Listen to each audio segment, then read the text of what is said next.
And we're back on. For our videographer, this is part 8, section 3. Part 8, section 3. And we left off, we're just talking about why. Ooh, before I forget, next lesson, part 9, I have a special guest coming on the show here in my garage. It's going to be cool. All right. Part 8, Section 3. Here we go. We're talking about how rulers show they're cool. The official AP terminology for that is to legitimize their power. Legitimize their power. We talked about, what all did we talk about? Monumental architecture. We talked about urban design, courtly, my word, literature, and use of religious ideas to legitimize their power. All right, we talked about European being divine right. All right, let's go to Safavid use of Shi'ism. S-A-F-A-V-I-D.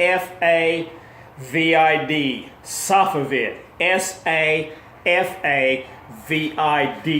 Use of Shi'ism. S-H-I, well, I think you have it, I-S-M. Remember, Islam split up into two parts, Sunni and Shia. One believes that whoever is the caliph, the leader, should be a direct bloodline descended from Muhammad. The other, the Shia, believe that it should be whoever's the best for the job kind of thing, elected kind of deal, because of their wisdom. All right. Number 1 out of there, the Safavid dynasty was one of the strongest during ruling dynasties in Persia. P-E-R-S-I-A, Persia. And remember, Persia is Iran, the Iranian area where Iran is now. The Safavid dynasty ruled from 1501 to 1722. Remember, this era is from 1450 to 1750, so they didn't quite make it through the whole era. Before Safavid, most of Iran they weren't Shia, so what were they?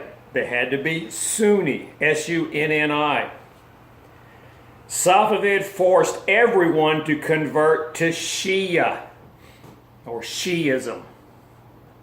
That branch of Islam, therefore bringing the whole country under one rule. The head of state in Shia is called the Shah, S-H-A-H, the Shah. Years ago when I was at Tech, the Shah of Iran ruled Iran, and his son actually went to Tech. And the Shah got him a real nice rent house here in Lubbock. And through some people I knew who knew some people, I found out where it was and drove by. And still is there today, a flipping mansion. I mean, thousands of square feet. And it's a rent house for a college kid. I'm living in the back of my truck. You know, this guy's living in a mansion. The Shah was to be held divinely ordained, like God came down to this person, a lot like rule by divine right, like the Europeans did. The Safavid, who were Shia, were often in conflict with the Ottomans, who were Sunni, S-U-N-N-I. The Safavid and the Ottomans are right next door to each other geographically. And they had some conflicts together. And the Sunni and Shia, to this day, right now, are having conflicts with each other. Now, it says image there, and I didn't look at this. I sent Ms. Fishnick an image also. I didn't know if you had this or not. But right now, I need you to look at those empires. The Ottoman, everybody look at your image. I'll wait, flip over, find it. Look at where either, and I don't know which image is on your notes. I'm not sure. I didn't have copies of those. I just have copies of the notes. I didn't get copies of the images. I'm not real sure which one you have. I think I know which one you have. But I sent one that shows all three empires. The Ottoman, the Safavid, and the Mughal. Now, on those images, write down in parentheses the gunpowder empires. They are referred to as the gunpowder empires. You've got to know that. Lots of times the AP test they're referred to, compare and contrast the gunpowder empires to European empires. Well, you got to know they're talking about Ottoman, Safavid, and Mughal. And be able to compare and contrast it, which you'll be able to do.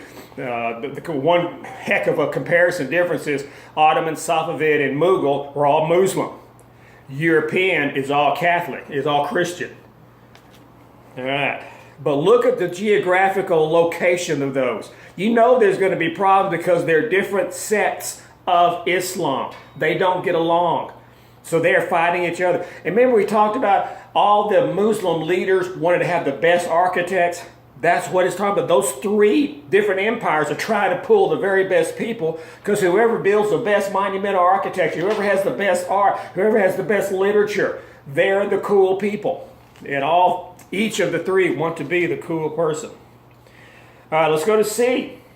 Yet another example how leaders use religion to cement their role of leader was the Mexica or Aztec practice of human sacrifice. Another way using religion. The Safavid used Shiism as their religion. The European kings used divine right. All right.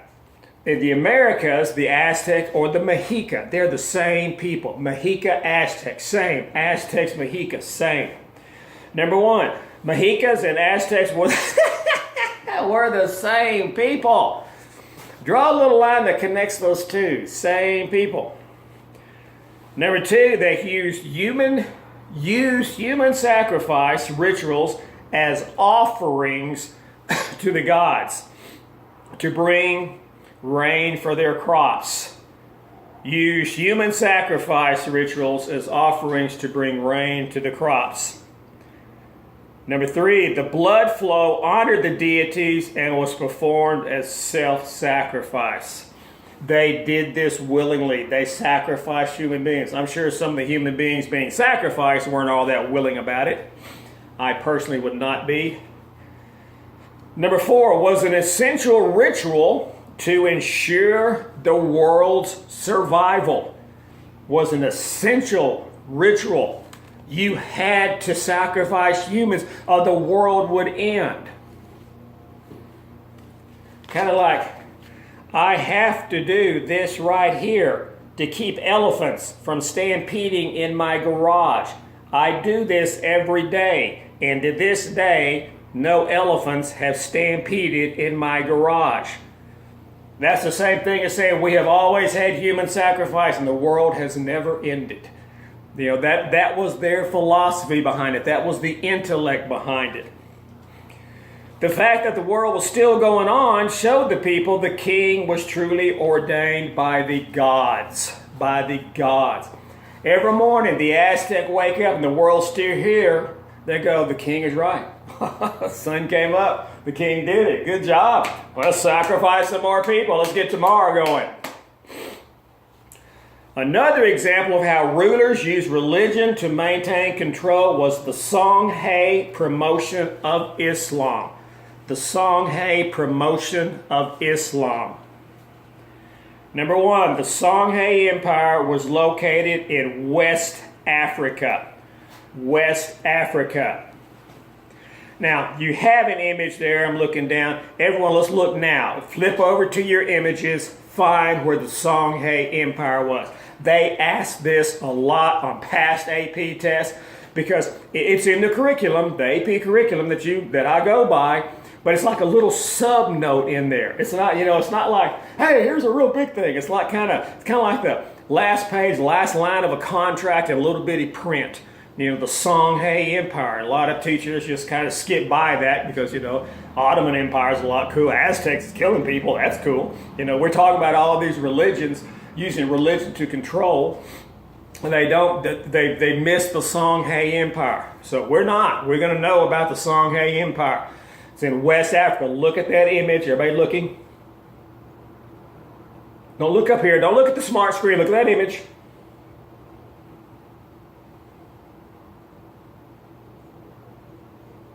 All right, let's go on back to your notes. Now you got Songhai Empire. No, go back to the image. Go back to the image. Put in parentheses on there, example, using religion to legitimize power. Example of using religion to legitimize power. Example of using religion to legitimize power. All right, now, let's go on back to fill in the blanks. Number 2, upper classes were converted to Islam. Islam. And Islamic laws were enforced. Notice upper class. If you were the upper class, you had to be converted to Islam. Now, can we figure out how Islam ended up in West Africa? Think of one of the trade routes. Well, I'll give you another hint. One of the land trade routes.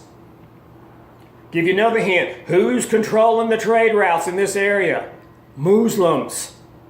Trans-Saharan trade route goes right to West Africa. That's how Islam got into West Africa, through the Trans-Saharan trade routes. All right, number 3, sermons emphasized obedience to the king. Sermons emphasized obedience to the king. All the, it wouldn't be called caliphs. I don't know what you'd call a Muslim minister. I'm sure there's a name for it. I'm not even going to guess it because I don't want to have a war. But whoever the preacher is in the mosque, they are told, emphasize the power of the king. In all of your sermons, emphasize the power of the king.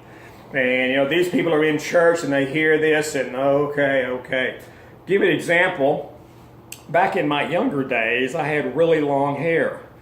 And if you stayed with my grandfather and you were there on Sunday morning, by gosh, you went to church with my grandfather.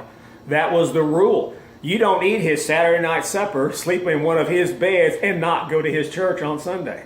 And it was fine. It's a beautiful church. It's not that pretty, but it's a fine church. It's an old Southern Baptist church. Where we were milking that morning, and it got a little late. We went into church late. And as we walked in, and it's a small church, probably maybe twice the size of the classroom. There were like 30 people in there. We walk in, and the preacher's preaching about something, and as soon as I sit down, he changes the sermon to the sins of long hair on a man. And just romped me and slammed me. And I'm sitting there, God, that was the longest sermon I ever sat through. That's kind of an example of the minister doing what he wants to do to get a point across. In Islam, in the Songhai Empire, the ministers were told, you preach it's actually the Friday noon is when Islam has their big church.